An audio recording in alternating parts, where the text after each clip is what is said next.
Hi, everybody. Welcome to another episode of The Angry Coach. Today, I am very excited to have Mr. Amit Gossain along with me. Amit is the managing director of KONE Elevators India. It's an organization that he's been at the helm of for the last 8+ years. Prior to this, Amit has had a fantastic corporate career in India, in Australia, and with some of the leading organizations. Amit contributes to the entire ecosystem as well. He is the co-chair of CII for Smart Cities. He's also been the ex-president at the Finland Chamber of Commerce. Amit, welcome to our show, The Angry Coach. Thank you very much, Vivek, and very nice to connect with you. It's a great pleasure. Likewise. Amit, as we start, I have a question for you. And my question is, what makes you angry? Well, Vivek, what makes me angry is nothing or everything that does not work properly. But I must just kind of reframe this a little bit. Importantly, getting angry and showing your anger are two different things. One can get angry at very little things, but then showing your anger or not controlling your emotions is not the right approach. Managing emotions, particularly in a business environment, is extremely important, particularly anger, because in our business interactions, we need to ensure that all the challenges and setbacks that are inevitable are well controlled. They can test our patience, trigger negative emotions, and frustration as well. That is what anger is all about. But if you actually do show your anger, it creates a problem with others as well. One, of course, is not good for your own health, but it is also not good for other people. So it's very important that while you might get angry, it is important to actually control that anger. Very fair. And one is getting angry, and the second is showing that anger. Is that correct? That's right. Getting angry and showing that anger. And I'll tell you why. I'll just expand on this. If you show the anger or the stress and frustration, you pass the same stress to your teams. And if you pass the same stress to your teams, the motivation level and the performance of your team goes down. Right? So there is a way of putting everything in the right perspective. And therefore, controlling your emotions and not showing your anger is extremely important. I think that's such a fair thing. So, what I'm hearing from you is that if you get angry or if you display too much of anger based emotions or negative emotions, then the energy or the enthusiasm of your team also starts going down and they don't play their A game. It erodes down to perhaps a B or a C level. That's exactly right, and that's very important. To ensure that they're all motivated and working on their task in with a very positive mindset. As a leader, and I work with a lot of leaders, right? And one thing I have noticed is they're all very passionate about whatever they are doing, they're energetic, they want to do the best things. Now, in the process, sometimes leaders don't see their teams performing to the same level, right? Lesser motivation levels, maybe a person just wants to skip work or does not have that same passion for outcomes. And I have seen leaders lose anger or control over them in those scenarios. What would your thoughts be, Amit? What would your advice to such leaders be? I'd put it in two different ways.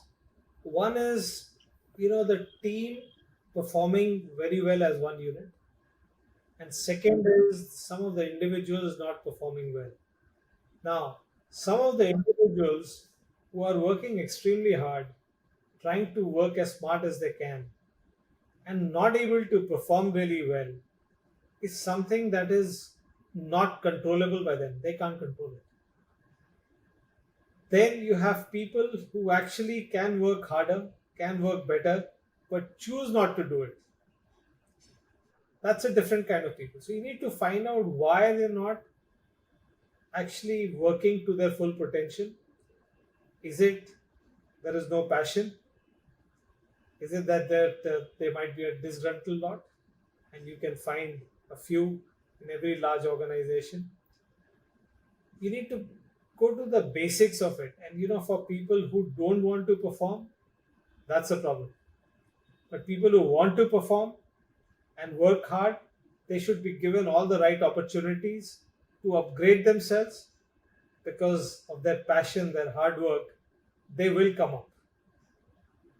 Ultimately, you can study everything, you can be very smart, but then hard work pays. Okay. So when somebody says, do you like hard work or smart work? I say both, because hard work is important. Hard work is all about passion, right? So that's my take on this. Now there are individuals who are extremely good performers, highly energetic, highly motivated, and you can easily filter them out. Does that answer your question? It does. Thank you very much. I'm curious about your personal journey in this entire space. Have you always had a more Zen-like appearance to yourself? Have you had a journey that has made you a lot more emotionally calm and stable? Could you share your journey around building emotional intelligence with us? Vivek, everybody in this world goes through some ups and downs, right? And you learn from those ups and downs. There are people who choose to learn, there are people who don't choose to learn. Now, my journey has also been very similar to everybody else. I worked in India, I worked overseas, I learned, I captured, and I tried to take that learning. My end objective was to perform well in my job. And I tried to do something which was interesting for me, something that I liked. And that's important. So, when you are in a working environment, either you must start liking that job and be passionate about that job, or you must already have liked that job to be in there. Hmm. There are cases where you might actually be given a job which you may not like. Can you make that a likable job? Can you start studying about that job and make it interesting for yourself, so that in the morning when you get up, you really want to go to the office or your workplace, these days hybrid as well in some cases, and really wanting to work and excel. And that's important. That is a learning that comes from time, from experience. And I would say that, if you look at KONE as an organization, I see highly charged up people, right from my management team to all our technicians and service executives who are so passionately working for the customer. And I can tell you, if not 100%, 99.9% of them are highly charged up and motivated and like the work that they do. And that's the culture we've tried to bring into KONE as well. And I think we built that culture quite successfully. Hmm. And a lot of it is also by staying calm, steady, and focusing on the outcome versus on letting emotions take over for individuals. Yeah, see, staying calm is part of the job. You remember many years ago, some of your managers would actually get angry just to show their anger and anguish, right? They, they probably were not that angry, but just to tell you or give you a message that, look, you're not in the right direction. But these days, I think people have become very sensitive, more sensitive than in the past, right? So it's important to deal with different people differently.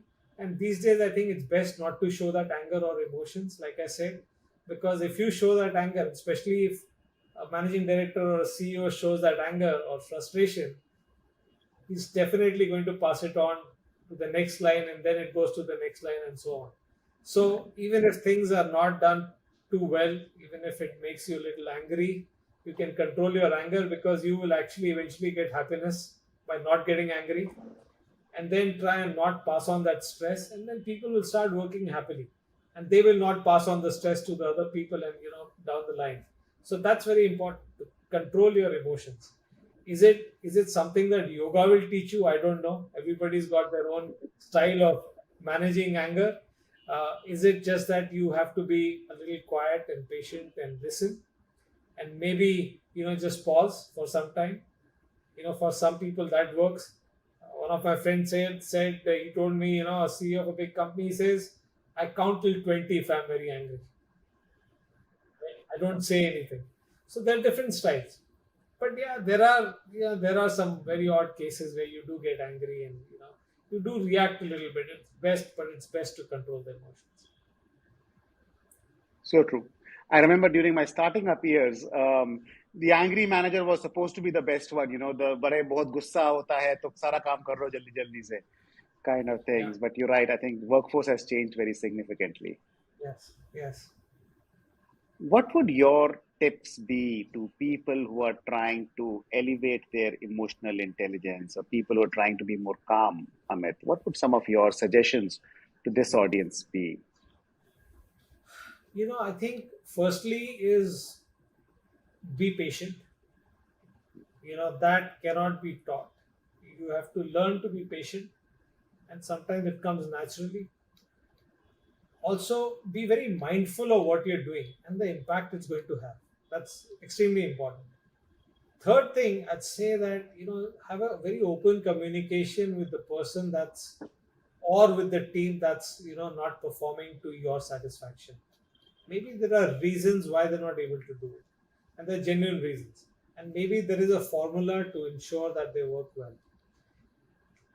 Have empathy, extremely important again. And I think other thing is when you're talking to your teams, celebrate their success. Okay, they might fail in certain areas, but once you start celebrating their success, that failure rate will come down, and that will not make you angry. That anger will be gone. Also, look at elements of happiness in an organization. There is a difference between being angry and being assertive. Assertiveness is definitely required. Okay, so what are those elements that make an organization as a whole happy? You can't keep every individual happy at every moment, right? But what is it culturally that makes that organization happy? I can tell you, we have a culture in KONE. We have four big pillars. It's care, it's collaboration, it's courage, and it's customer. Not in that order, but ultimately we're all working for the customer. We should not forget. Secondly, we all should have the courage to face the customer or our people and tell them, look, this is how we need to work together as a team to ensure that our customer is successful, because ultimately that's our objective. Thirdly, collaboration, working together gives happiness, right? And the first one I said was care. If every employee cares for each other, you will find that there'll be a good happiness index within the organization. Correct. So that's important, I think, from an organization perspective. And I think even for individuals, my view is if they just follow that pillars of that culture, I mean, we built it, but they can be very common as well. I love these four C's: care, courage, collaboration, and customer. Oh my God, it is no wonder great organizations are built with these right pillars in mind. Thank you so much for sharing this. These are good tips. Amit, I'm going to shift our conversation a little bit, right? And from this topic of emotional intelligence, I'd love to switch the topic to Amit, if that's okay with you. Um, I'd like for our audience to know more about your career journey. What did you experience, and what contributed to your success as a CEO of one of the largest companies in elevators? Look, I think, what success is, everybody's got their own definition of success, and it's all relative. So, firstly, there are very, very successful people that you like to aspire and look up to them. And I do the same. I look at various political or, global industry leaders. I look up to our bosses, sometimes our global CEOs, and so on and so forth. But, from my journey perspective, we all start somewhere. After my engineering and my master's in management and systems, I thought it's best to work for an industrial environment. Um, and of course, with L&T initially, which is a great organization in India, they do an extremely good job, and then moved on to Australia for one of the largest tractor manufacturing and construction equipment manufacturing company. And for about 10 years being with them and learning a lot and growing there, also learning culturally about some global cultures was extremely important. So for me, that really worked, globalizing myself and learning global cultures. How they operate. They're very different. So when I started there, I remember the HR director said, Amit, this is the position that's there, but we cannot take you here because you're not culturally, you do not understand Australia well. I said, well, my English is okay, so why can't I understand Australia? And when I started working and got into few months in Australia and started working there, I realized that culturally we're quite a little different. Of course, now it's much more globalized, but I'm talking at that time. The style of English is also different. So you need to understand what the other person's saying and they need to understand what you're saying. So I think I got into that pretty quickly because I wanted to learn. And I gelled well with the entire team, from different backgrounds. Australia is very multicultural. We've got, Australian citizens who could be born and brought up in Australia, or you could have people migrated from various parts of the world, including India. So that important to gel with everybody and collaborate with everybody and work with everybody. So that was a very key learning for me, really.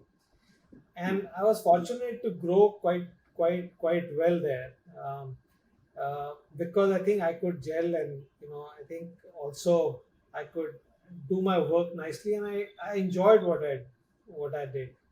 So that was very key, because when I learned about how the organization works, I started enjoying. Then I came to India, and Scott's construction was at that time bought by JCB, and it was just a newly formed company, and great learning. I was heading marketing, and my task was to build the brand, and I was doing marketing, sales, and business development, and then build the network and ensure that the network is happy. And they've actually we did try very hard to build a great network for the brand and build a good brand around it. So I had a fantastic team, and I'd say one of the most interesting um, 10 years of building a brand, and where a brand was being established in India. Now of course it's almost become a household name, and they continue to grow and do really well. So that was a good thing. And I was also heading um the Construction Equipment Association as president, with a great team around me from different companies of the same industry, which was also very interesting for me because we could all work together for the cause of the industry. Now, while we are competitors outside, we were all friends working towards the common goal of the industry. Of course, not talking about each other's competitiveness and so on, but talking what's good for the industry. So that was a great learning. While I was a member of that group, and then I became the president and so on and so forth, and I still like that. And then when I came to KONE, this was a truly multicultural organization globally. Truly, and Finnish companies are known to have high integrity, and and that was the thing which I was looking forward to, and very transparent and extremely good environment to work. Now, I really thought we need to work on few things, and there is a huge, I'd say, uh, a collaboration between the global, the Asia Pacific, the India teams, etc., that work together to achieve the success of the customer. So my key learning again was, what is it that I need to do as the managing director of the company for all our employees, so that they're all working for our customer and the success of the customers. There are a lot of things we learned from what is happening globally and how we could make our company great. And there are a lot of local elements that we had to add on, because again, India is culturally very different. The Make in India push, which has been happening, we set up one of the largest factories in South Asia for elevators. We set up strong teams, and ultimately everybody today works for the happiness of the customer. So my key learning from there was, how do you make a strong culture? How do you work with your teams to ensure that the culture that you're trying to build is implemented? Okay, and how do you ensure that everybody is has the same direction, right? And once you do that, it's not about whether you are leading or not leading, or making profits or not making profits. That is a subset. It will automatically come. If your company is great, you're working for the success of the customers are happy, the employees are happy, and I say happy employees is equal to happy customers is equal to happy stakeholders. You know, saying that, so that made a big difference to the ways of working. And we have a lot of youngsters that join our organization. How do you induct them? How do you actually inject the culture of the organization? How do you learn from them? Because they're all, some of them are technically so qualified, and they come from the new generation, that you need to learn from them as well, right? And how do you actually implement some of the things they're talking about? So that was a very interesting phase, and they've all been my learning. So you learn from everything and everybody, basically.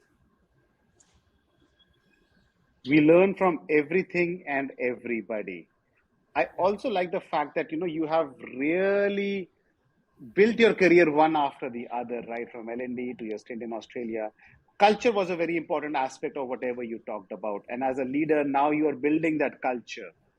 Um, I'm very curious. Were there any beliefs, any thoughts that always have been your anchors or guiding forces or directions that you live by, stay on, or that guide you? Yeah, so few things, of course, I need to talk about is listening. Listening.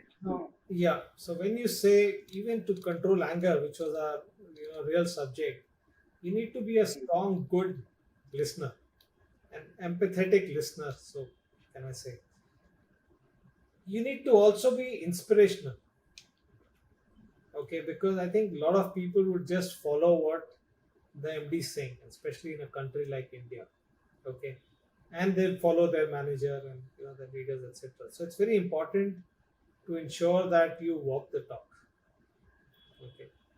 uh, you also, I think there are two things. One is you don't lay the blame on anybody as a person. It can be a process, and of course if there are weak links, you need to remove those weaknesses within the system, make them the strengths, and try and see how you can work on it.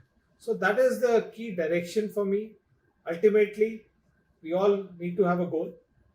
Our goal is not really numbers. Our goal is to make our customers successful. Our goal is to win with our customers and make sure that that goal is achieved through every employee of the organization. Wow. Right here is such a powerful series of lessons that you've just now given. I'm going to pick up one by one, and if I can double click inside them. Amit, you talked about listening, and this term called empathy keeps coming up in your conversations. I remember in the earlier one also you mentioned empathy. This one also you mentioned empathy. You also brought in this factor of one has to identify the weak links and see how we can make them our strengths. It's something that while people talk about, but it's mostly lip service. Any thoughts around building empathy as a culture in our organization, or where do leaders go wrong when we need to show empathy? You know, when you look at an organization, it will certainly have some ups and downs. We've kind of built a strong brand in India, and that's taken a lot of years before me and during my time, and it will continue this process. But you need to understand what what are the failures when we fail, why we are failing, okay? And you need to understand, and that's not to blame anybody.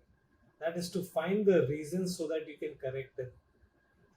Okay, now I'll give you an example. We all went through a big COVID cycle. So was that a time to say, okay, let's look at COVID now? Business is down big time. Real estate is not there. Elevators not selling as much. Should we look at, you know, should we look at some form of employee reduction, some form of cost reduction. Of course, cost reduction is there. There are a lot of unnecessary things for that period of time that we were doing for that period of time. Why I'm saying that is they were necessary a year before, but they're probably unnecessary now. Is it important to spend money on brand building, for example, right? When we were hit with COVID, it's best that we last resort would be to, take action on employees. But the employees themselves come forward and work a way to create business together. That was a time when we would actually, I remember 3 or 4 times a week we would, because we'd be sitting at home and having virtual meetings on how to ensure safety of our employees. That safety was the key thing. I gave video messages of safety and so on and so forth. A lot of internal communication. Customer sites were closed, so it was more to motivate the teams and say, look, we'll come out of it. We thought it would be 4 months. We thought it would be 5 months. It kept going for a little longer. But we knew we'll be out of it one day. We knew that the world has to move. This will go. So I'm just giving you an example. Was that a failure? That wasn't a failure. You could say, look, our business is going down and you need to take some critical actions, remove employees. Or the other way was to say, how can we generate some other business? How can we cut costs so that we are maintaining so that we're still viable to run the business? And that's all we looked at. And I'm just not saying from an India perspective that, of course, we very seriously looked at, because India was at that time in big trouble. But even globally, they were looking at it from a KONE perspective with the same elements. We gave laptops in everybody's home so that they could work. That's another way of generating things. We went more into innovation for the future. We started looking at innovative ways. We started looking at how do we now support the technicians and our service executives so that they could reach the customers so that their elevators were not stuck. Right. So we started looking at things and making that an opportunity. And of course, the government was running this big vaccination drive. We right from day one started asking our employees, let's go for it. While later, of course, the government also started in a way forcing people, which was the right thing to do. We'd already done it. We are counting people who had not taken vaccinations and why. So I think it's important that you can look at success or a failure in two different ways. You can look at success and say, look, this is the elements that made a company successful. Let's just keep following it. But world changes. Or you can look at a failure and say, look, we failed. We can't do this anymore. Let's stop. Or you can say, how do we change this failure into an opportunity? Right? Is there anything else that we can do? And there are always ways to come out of things and do better. I really like the way you express this. We look at things that we're not good at, and then we challenge ourselves. How do I become better at it? How do I become the best at it? And this challenger mindset is something that you see is pervasive. It's with you, and you try to flow it with the rest of your organization as well. Yeah. I also loved your thought around let's make it about the process and not the people. So how can I improve the process? If something is not going wrong, let's not pick up a warm body and just kind of start blaming that one person, but let's figure out what led to this, and then eliminate the weak links, so to speak of, in that sense. Yeah. Amit, you are a senior leader now, but I'm sure you've also had your career journey over these different companies. Have there been moments where you felt unhappy, depressed, or oh my God, where am I stuck? Or been in a career, hit a glass ceiling of some sorts? I think I didn't look at my career that way. I kind of, there can be glass ceilings in many areas, but that's not how I look at it. I just looked at it whether I'm enjoying and learning. As long as, I was continuing to learn, that is good enough. I did some job rotations for learning, and that was important. So it wasn't that I want to be just a CEO and get there or become that's just when you follow a process that happens. There are people who would like to be subject matter experts, data scientists. They wouldn't like to lead a company. There are other people who would like to lead a company. There are other people who would want to be number 2 or number 3, less stress, right? So everybody's career perspective is slightly different. And in many countries overseas which are well developed, there are people who would like to also have a good work life balance. And these days it's there across the world. So you look at it differently. I wouldn't say that I was not annoyed at all. Everybody's career has some kind of annoyance at some stage, which could be genuine. But then you start changing and thinking from the other person's point of view. That's important, and you see why things did not happen as you wanted it, because the other person is thinking slightly differently for a very logical reason. Okay. Now, and that is important. When you start doing that, then you think, okay, I'm doing a great job, I think, and if my boss is saying I'm doing a good job, I'm actually doing okay, then I need to keep working and keep improving. But I took the opportunity to always talk to my boss and say, look, I need to learn more. How do I do it? And then I would give it some gap. And if there were opportunities that would come my way from a learning perspective, I'd do that, because that is expansion of one's career and knowledge. So, fun and learning in a certain way became your driving forces. And that's what you kept seeking. That's what kept your career very fresh and you very fresh in those jobs, because you're clearly learning something new or the other. And that just helps. I also like the fact that what you mentioned is you drove this learning with managers. For example, you asked them, hey, listen, I want to seek a new learning opportunity. Do you have a newer role? Do you have something which can help me expand my horizon? Is that correct? That's right. It could be a horizontal. It doesn't have to be vertical all the way. That's important. A learning opportunity is not always a vertical growth. It's very difficult to just sit in one place and say, look, I'd like to just keep growing. You need to expand. So that horizontal learning, either a shift from one job to another, or taking on an extra responsibility, and maybe or moving horizontally. That a job rotation, for instance, that gives a lot of energy. A new job gives a different perspective within the same organization, right? Now, if you look at my immediate management team or myself, we've got those opportunities to generally keep expanding and doing different things.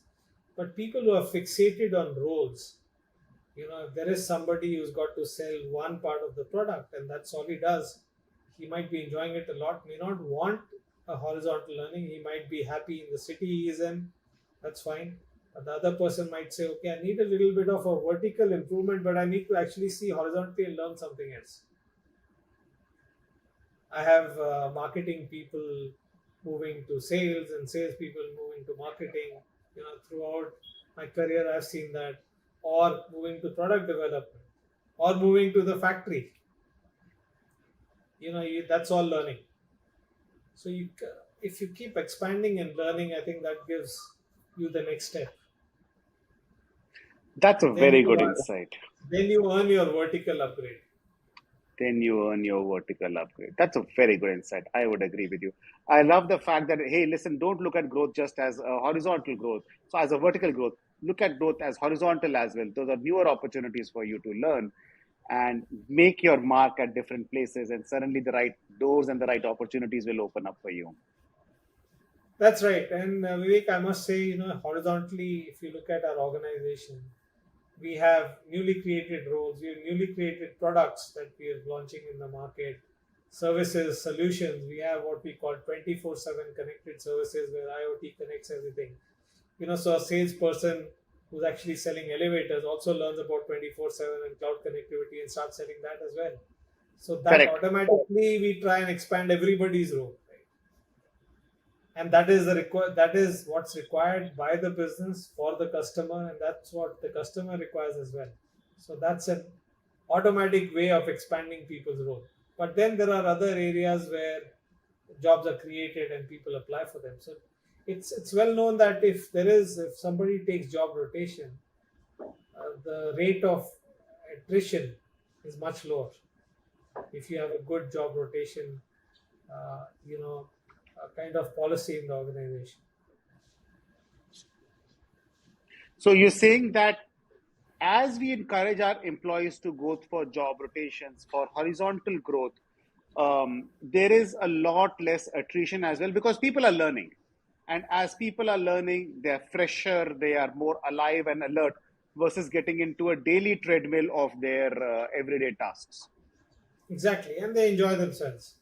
And then there is an automatic expansion of the role that happens through the system because we start Correct. launching products and services. Correct. And as leaders, also, we've got a responsibility to make sure the organization keeps expanding by offering customers value addition, newer products, services, etc. And as we do that, uh, people will naturally have to expand because, hey, there are newer things to be done, and that adds to their learning as well. That's exactly right. Yeah. Wow. This is very inspiring and this is very um, elevating for a lot of learners. I definitely know this. Amit, I know we've overshot our time, but if I can have 5 more minutes of your time, No. I want to tap into your brains on leading leaders, right? So you yourself are leading people who are perhaps leading different functions, business units, etc. As a leader of leaders, what do you tell yourself? What is your core job at your organization? So my core job is really, one can say it's profitability, or but that or ensuring your revenues or sales happen and ensuring a very smooth functioning of the organization. That's all a given, right? What it is to set a clear direction and to ensure that the entire team follows that direction and they all work collaboratively, with care, with courage, and for the customer, right? So that's my real sole objective, and to make it in such a way that there is happiness within the organization. People are highly charged up, motivated to do their jobs with a very clear job description of each. This is such a good input and a closure. Before we wrap up, Amit, any advice you'd like to give to listeners on what should they be investing in themselves? What should they be doing to move up in their organizations? I think the real advice is that you don't look at just moving up. You need to move horizontally and gain some knowledge on various functions within an organization. If you're working for a corporate, learn, absorb, work with each other, collaborate, and that's going to give you an automatic vertical movement. But more importantly, also ensure that whatever you're doing, bring enjoyment and enjoy what you're doing, Bring and ensure enjoyment and joy in what you're doing. enjoying what you're doing, and ensuring that you are working for the same direction that the company has set for themselves overall.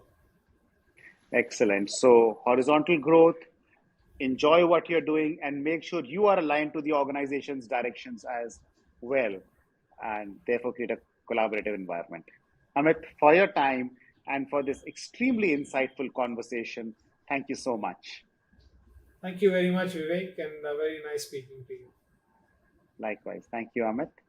Thank you.